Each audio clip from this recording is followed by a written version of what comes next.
നമസ്കാരം, ഭാരത് ലൈവിലേക്ക് സ്വാഗതം. എക്കാലത്തും സ്റ്റാർ മണ്ഡലമായിരുന്ന ഒരു മണ്ഡലമാണ് പാലക്കാട് മലമ്പുഴ നിയോജക മണ്ഡലം.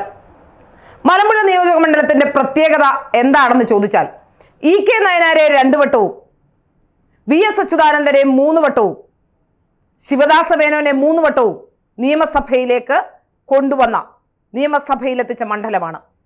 അതായത് മുഖ്യമന്ത്രിയും പ്രതിപക്ഷ നേതാവും വൈദ്യുതി മന്ത്രിയും ഒക്കെ ആ മണ്ഡലത്തിൽ നിന്നുണ്ടായിട്ടുണ്ട്.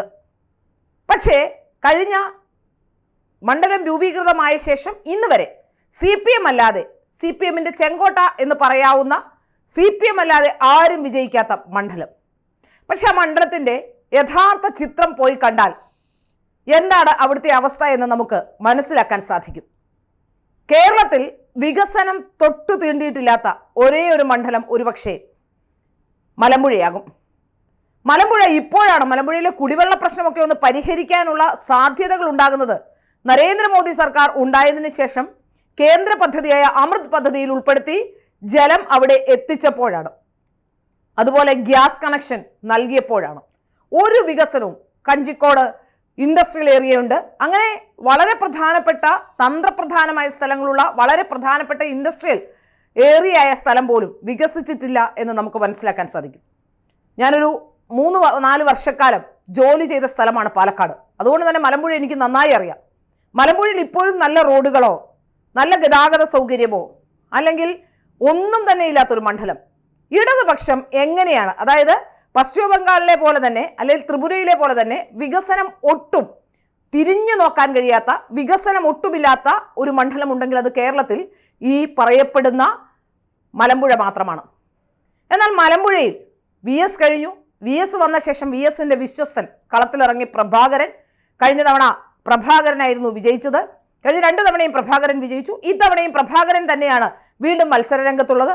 ഏതായാലും പ്രഭാകരനിലൂടെ വീണ്ടും ആ മണ്ഡലം പിടിച്ചെടുക്കാനുള്ള നീക്കവുമായി CPM വരുമ്പോൾ അവരെ എല്ലാം ഞെട്ടിച്ചുകൊണ്ട് അവിടേക്ക് എത്തിച്ചേർന്നത് BJPയുടെ സ്ഥാനാർത്ഥിയാണ്.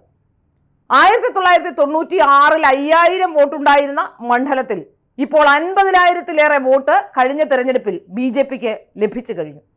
അതുകൊണ്ട് തന്നെ ഇത്തവണ പാലക്കാട് ജനങ്ങൾക്ക് ഏറ്റവും ഇഷ്ടമുണ്ടായിരുന്ന ഒരു നേതാവായിരുന്ന C. കൃഷ്ണകുമാർ കഴിഞ്ഞ തവണയും മലമ്പുഴയിലാണ് മത്സരിച്ചത്. മലമ്പുഴയിൽ ക്രമാനുഗതമായി വോട്ട് വർദ്ധിപ്പിച്ചുകൊണ്ട് മുന്നോട്ട് വരുന്നു.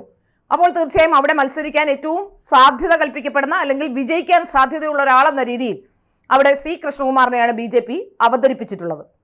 അവിടെയുള്ള മറ്റൊരു പ്രത്യേകത, കോൺഗ്രസ് വലിയ രീതിയിൽ ചില മത്സരങ്ങൾ, പോരാട്ടത്തിന് സാധ്യതയുള്ള വലിയ നേതാക്കന്മാരെയൊക്കെ ഇവിടെ കൊണ്ടുവന്നിട്ടുണ്ട്.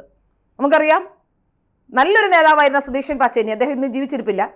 സതീശൻ പാച്ചേനി, ലതിക സുഭാഷ്, അതുപോലെ തന്നെ KSU സംസ്ഥാന പ്രസിഡന്റായിരുന്ന VS ജോയിയൊക്കെ ആ മണ്ഡലത്തിൽ മത്സരിച്ചവരാണ്. പക്ഷെ ആർക്കും തന്നെ പച്ച തൊടാൻ കഴിഞ്ഞില്ല. അവിടെ ക്രമാനുഗതമായി വോട്ട് വർദ്ധിപ്പിക്കുന്ന ഒരു പാർട്ടി, ഒരു രാഷ്ട്രീയ പാർട്ടി BJP ആണ്. അതുകൊണ്ട് തന്നെ ഇത്തവണ വിജയത്തിൽ കുറഞ്ഞൊന്നും BJP പ്രതീക്ഷിക്കുന്നില്ല. അതാണ് ഏറ്റവും പ്രധാനപ്പെട്ട കാര്യം. ഇവിടെ നമുക്ക് മനസ്സിലാക്കാൻ സാധിക്കുന്ന ഏറ്റവും പ്രധാനപ്പെട്ട കാര്യം, വികസനം തൊട്ടു തീണ്ടിയിട്ടില്ലെങ്കിലും ചുവപ്പ് കോട്ടയായി കിടന്ന അവിടെ CPMന് വോട്ട് ചെയ്യാൻ ആളുണ്ടായിരുന്നു എന്നുള്ളതാണ്. അവിടുത്തെ ജനങ്ങൾക്ക്, എനിക്ക് തോന്നുന്നു, ജനങ്ങളുടെ പ്രശ്നമേ മനസ്സിലാവുന്നില്ല. ചുവപ്പ് കോട്ട മറ്റെവിടെയെങ്കിലും ഇറങ്ങി ഒന്ന് നോക്കണം. മറ്റേതെങ്കിലും സംസ്ഥാനങ്ങളിലേക്കോ അതുപോലെ തന്നെ മറ്റേതെങ്കിലും സ്ഥലങ്ങളിലേക്കൊക്കെ പോയാൽ എത്രമാത്രം ദയനീയമാണ് ഈ ചുവപ്പ് കോട്ടയിലെ അവസ്ഥ എന്ന് നമുക്ക് മനസ്സിലാക്കാൻ സാധിക്കും. ഇനിയെങ്കിലും അവിടുത്തെ മലമ്പുഴയിലെ ജനങ്ങൾ അതിന് അനുസൃതമായി ചിന്തിച്ചില്ലെങ്കിൽ തീർച്ചയായും മലമ്പുഴ ലോക ഭൂപടത്തിൽ തന്നെ ഒരു പ്രത്യേക തരത്തിൽ, അതായത് വികസനം എത്തി നോക്കാത്ത സ്ഥലമായി അടയാളപ്പെടുത്തപ്പെടേണ്ടി വരുമോ എന്ന് സംശയമുള്ള ഒരു മണ്ഡലം കൂടിയാണ്. ഏതായാലും ഇത്തവണ അവിടെ മറ്റൊരു പ്രധാനപ്പെട്ട കാര്യം കൂടിയാണ്. VSന്റെ അരുമ ശിഷ്യന്മാർ 2 പേർ തമ്മിലാണ് മത്സരം. VSന്റെ സന്തത സഹചാരിയായിരുന്ന സുരേഷും VSന്റെ ഏറ്റവും പ്രധാനപ്പെട്ട അനുയായിയായിരുന്ന പ്രഭാകരനും അവിടെ മത്സര രംഗത്തുണ്ട്. 2 പേരും മത്സരിക്കുന്നത് 2 പാർട്ടിയിലാണ് എന്ന് മാത്രം.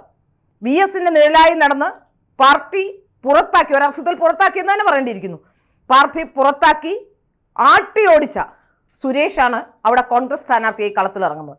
അതുകൊണ്ട് തന്നെ ഇത്തവണത്തെ മത്സരം അല്പം കടുക്കുമോ എന്ന് നമുക്ക് കണ്ടറിയണം. മാത്രമല്ല, ഇപ്പോൾ CPMന്റെ കുറച്ച് വോട്ടുകളെങ്കിലും ഭിന്നിപ്പിച്ചെടുക്കാൻ സുരേഷിന് കഴിയുമെന്ന കാര്യത്തിലും ഒരു സംശയവുമില്ല. അങ്ങനെ വന്നാൽ തീർച്ചയായും വളരെ ചെറിയ മാർജിനിലുള്ള വ്യത്യാസം മാത്രമാണ് ഇപ്പോൾ BJPയും CPM-ഉം തമ്മിലുള്ളത്. അതുകൊണ്ട് തന്നെ ഒരുപക്ഷെ കൃഷ്ണകുമാർ വിജയിച്ചാൽ പോലും അത്ഭുതപ്പെടാൻ കഴിയില്ല. കൃഷ്ണകുമാർ വിജയത്തിലേക്ക് അടുക്കാനുള്ള സാധ്യതകളാണ് നിലവിലുള്ളത് എന്നാണ് മനസ്സിലാക്കാൻ സാധിക്കുന്നത്. മലമ്പുഴ BJP-യുടെ A ക്ലാസ് മണ്ഡലത്തിന്റെ മണ്ഡലത്തിന്റെ കാറ്റഗറിയിൽ പെടുന്ന ഒരു മണ്ഡലമാണ്. അവിടെ വിജയത്തിൽ കുറഞ്ഞൊന്നും BJP പ്രതീക്ഷിക്കുന്നുമില്ല.